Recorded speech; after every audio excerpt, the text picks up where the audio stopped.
Hello everyone, you're listening to The Right Side of Gaming. Today we're going to be talking about race in D&D, specifically whether it's okay to have evil races. Now, this isn't the first time this topic has come up in the community. This most recent bout is due to someone posting that they wanted to play an orc, and none of the groups that they tried to get into would let them play an orc the way they wanted to. They wanted to play one that was decidedly not evil, which is absolutely okay. Now, I'm not entirely sure if the orc itself is why they didn't allow them into the group. I will admit, I was scrolling through trying to find, okay, what exactly were they wanting to play. Most of it seemed pretty normal until we got down to the character art, which was definitely not safe for work. What you see in the background is just some handy orc art from Wizards of the Coast. It's decidedly not what this person was posting. I'm pretty sure YouTube would get me in trouble if I put that on here. I'm only going to address that in that, no group has to indulge your fetishes if they don't want to. Consent is definitely important on that matter. But we're going to focus less on that person specifically and more on the general topic that they have brought up to the community. So we saw this become a mainstream issue in 2020. Race was kind of a main talking point with society at large, not necessarily just in the gaming community. There's a saying that a lot of people I know really like, that politics flows downstream from culture. That the culture of the people will affect their politics. Honestly, after going through 2020, I think that the reverse is also true, that our politics will influence our culture. Because we saw a lot of companies taking stances and making changes because of sort of the dominant politics at the time.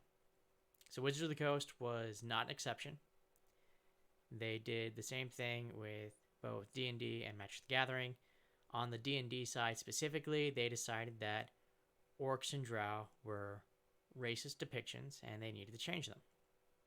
Now, there were two camps at that time that had sort of differing views on this. So one thought that orcs and drow were offensive depictions of people of color, and that we need to change them because you don't want people associating those types of behaviors, because let's be honest, for most of D&D, orcs and drow have been kind of evil. And on the other side, we had people saying, okay, it's racist to look at orcs or drow and see people of color. Orcs and drows were not human. Even though we talk about the different races of D&D, we're not using race like we would for humans, as in different races, but as in different species. Orcs are different species from humans, which are different species from elves and dwarves, and so on. And it's probably worth noting that, at least among people that are a little bit more Tolkien educated than I am, and I admit I've read The Hobbit, Lord of the Rings, seen the movies, all that, but there's a lot more I'm not familiar with, and I don't necessarily remember all the details. But people that really knew Tolkien more than me, I fully admit, are saying, this isn't even a good analog if you're trying to say that orcs are people of color, because those existed in the Tolkien universe that a lot of our D&D characters, races, monsters, etc. are based on. In fact, not only did people of color exist, they weren't orcs. Orcs were corrupted elves, which are usually depicted as being white. So I think it's important to kind of separate that a bit. And that, at least for a lot of us, when we see orcs, we're not thinking of any particular group of humans. We are thinking of orcs, a typically monstrous race. That said, in I think more recent years, it's become a lot more normal to have orcs not necessarily as monsters, but as just another race, species, whatever you want to call it, that you can play and inhabit your world. So it kind of led to this bigger issue. Is it okay to have a fantasy race be evil? And again, there's a couple different sides of this. One is that none of the races should be inherently evil. Some might make exceptions for things like demons or undead, but not so much for everything else. And the other side says, you know what, it's okay to have evil races. Now, the argument I see a lot on the side that says you can't or shouldn't have any evil races is that if it's sentient, then it can choose to be good or evil. So the whole race can't be inherently evil. And if it's not sentient, it can't be evil because it can't choose to be good or evil. It's just a beast like you would have in the normal world. Now, I think that's a little bit of an oversimplification. I think it ignores a lot of the potential societal influences. You know, a lot of times we see evil races that were, for example, created by an evil god. You know, maybe we have a race that does have free will, but it's entirely possible that the society itself is evil. It teaches its members to be evil. It raises them to be evil, be it because that's just how they are, because of the evil god, whatever it is. And we've been arguing about that type of indoctrination in the real world for some time now. I know for the past year or two at least, we've been having issues about the potential indoctrination of children and some of the things that they're being taught. So it's not out of the realm of reason that members of a society might be taught to act in a certain way or believe in a certain way. You know, we've also been having a lot of arguments about whether or not people can be systemically racist.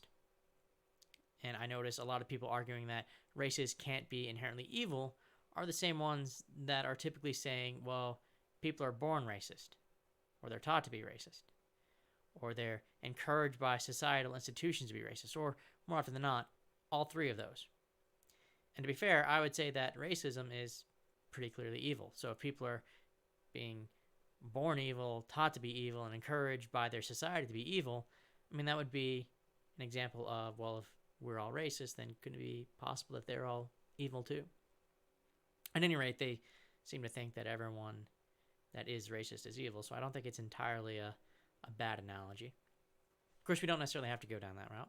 There's nothing that says that just because a society is mostly good doesn't mean that they're all going to be good, that there aren't going to be evil members, or that just because most members of a society are evil, that doesn't necessarily mean that there's not going to be good members. There's going to be exceptions either way. And I think their issue is more that they are inherently evil. They think of it as they have no choice but to be evil. Whereas I think some of the other people are thinking, well, we're just saying that as shorthand for they're all evil because they've chosen to be, or because that's just what they are. Not necessarily that they can't be good. It's just that all the members in this particular group happen to be evil. But I think it helps sometimes with world building and story building to start with broad strokes. You can say most of a society or group is one way. It doesn't necessarily mean that they're all going to be that way, but it's a lot easier to say, okay, well, we're going to start from this idea that maybe most of this particular group is a seafaring people, for example. Maybe you might have one or two people that left and now they live on land, but for the most part, when you think of these people, they're going to be seafaring. They're going to be living on boats, and that's going to affect how we build a society around them. I mean, it's okay to start broad. That's what I'm saying. And I think that helps get some meaningful difference between the different species or cultures, because otherwise it's, well, everyone can be everything, so there's not really any difference. That's kind of boring. I mean, you want to have some difference, because that is where you get room for growth and conflict and things like that. But the important thing is, I don't think it's logically necessary that a race can't be evil, or that most members of a race can't be evil. Now, I think story-wise, both approaches have merit. Sometimes you want your morality to be a little grayer. You want room for people to disagree on things. It makes things interesting. You can set up conflict between the players, the characters. Maybe there's not necessarily a right or wrong answer to something you put them through. And other times you want a more heroic approach. Sometimes people just want to relax or escape, or they just want to be the hero to slay the dragon and save the prince or princess or village or whatever. And there's nothing that says you can't mix the two. A game doesn't have to be all gritty or all heroic. It can be really mentally draining if everything is morally ambiguous, but at the same time, you're not necessarily going to be challenging your players as much if everything is always cut and dry, right or wrong. You could absolutely have some groups that are clearly evil because you've made it clear they have chosen to be evil, and have groups where, okay, maybe they are a little bit more ambiguous, or there's room for both in there. At the end of the day, I think there's 3 really important things to remember. First, it's that people get to decide what they run at their table. If you want to have your races be morally ambiguous, have at it. If you want to have a good mix, go for it. If you want to have a race that is inherently evil and your players are cool with that, go for it. I will say I have noticed that more of the newer players and more of the left-leaning crowd tend to be the ones that gravitate more towards no evil races, whereas a lot of the more right-leaning crowd and a lot of the more old-school crowd are okay with there being evil races. And there might also be a generational issue there too. Maybe the older people don't necessarily have this same lens where we look at everything through the context of gender, race, sexuality, things like that. So the second thing to remember is that a company gets to decide what they sell. If they want to put out a book where everyone is very clearly either good or evil, they can do that. If they want to make it very explicit that you're going to have good and evil in every possible group out there, no matter how good or horrible we might see them, they can do that. And finally, we get to decide what we buy. If we want to buy the morally ambiguous material, we can do that. If we want to buy the ones that have, very clear delineations between good and evil, we can do that. And that brings us back to number 1. If you buy the morally ambiguous book, you can always say, you know what, I think these people are evil, or I think these people are good. Or if you buy the one that says this is good and this is evil, you can always say, you know what, for our table, we're going to make it an option. You can play either one as good or evil. I mean, you have a lot of control over what happens at your table, what you and your DM, players, whatever, want to do with the game. I think both ways have merit, and you can use either one or both to get what you want out of the games you play. There's definitely going to be room to disagree because we've seen a lot of people disagree. I think what's more telling, what's more of an issue, is how some people are disagreeing over it. The idea that if you don't agree with one side or the other, you are automatically racist or evil, or that you're trying to ruin the game or block people from playing. I think that type of thing, that type of gatekeeping, that you have to play my way or you are evil and need to be shunned by the community, and that doesn't help anyone. Again, there is room for reasonable disagreement here, and I don't think that we need to be shaming people just because they are reasonably disagreeing. I don't think it really helps anyone. It certainly doesn't make for good discourse because all that winds up happening is people blocking each other and ignoring them. It's really easy to dismiss something someone says because of how they say it. If you are respectful, people are going to be listening to you more. And if you're going around insulting everyone the first chance you get, they're probably going to tune you out.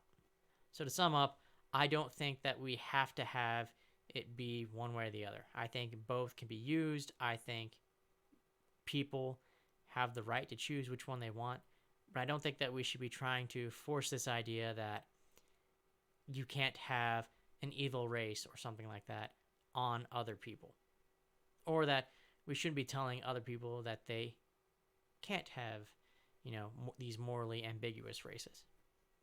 But I do think we need to have a healthier approach to the discourse on this one. That's all I really had for today. Thank you guys so much for listening. If you want to leave a like, comment, subscribe, that'd be great.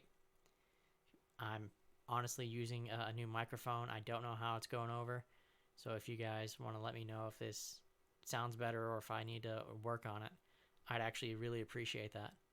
It'd also be kind of fun to hear in the comments what you guys think about how to play or characterize the different races. And if you don't want to do any of that, that's fine too. I understand. Either way, I hope you have an awesome day, and I will catch you next time.